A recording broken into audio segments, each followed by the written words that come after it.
புதிய வருஷம் என்று சொல்லும் போது பழைய வருஷத்தில் அதே தேவன் தான் உன்னை ரட்சித்து நடத்தினார்.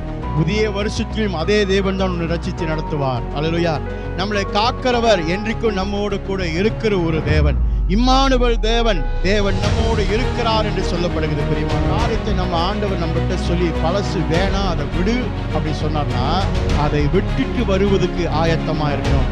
அதை விட்டுட்டு வந்தாதான் புதிய காரியம் நம்முடைய வாழ்க்கையில தோன்றாது. வாசிக்கும் போது ஆண்டவர் சொல்லுகிறாரு அழகா, இந்த காரியத்தை உன் வாழ்க்கையில் விட்டாதான் உன் வாழ்க்கையில புதிய காரியத்தை சந்திக்கும்படி உன்னால காண முடியும். அந்த ஒரு நாள் சந்தோஷத்துக்காக நீங்க பார்க்கறீங்க, ஆனா ஆண்டவர் நீடித்த நாட்களாய் சந்தோஷத்தை உனக்கு கொடுக்க காத்திருக்கிற காலத்துல தேவனுடைய வீட்டுல பிரசங்கம் பண்ணும் போது ஜனங்கள் மனம் திரும்பினார்கள், ஜனங்கள் பயந்தார்கள். வார்த்தையை கேட்டு ஜனங்கள் என்ன செய்தார்கள்? தன்னுடைய வாழ்க்கையை மாற்றி கொண்டாங்க. இன்னைக்கு இருக்கிற காலகட்டத்துல பாஸ்டரை மாற்றிடுவாங்க. இன்னைக்கு புதிய காரியத்தை தேவன் வைத்திருக்கிறதை விசுவாசித்து பழச விடுறானோ ஆண்டவர் அவனை உயர்த்த வல்லவராக இருக்கிறார். நீ விடணும்.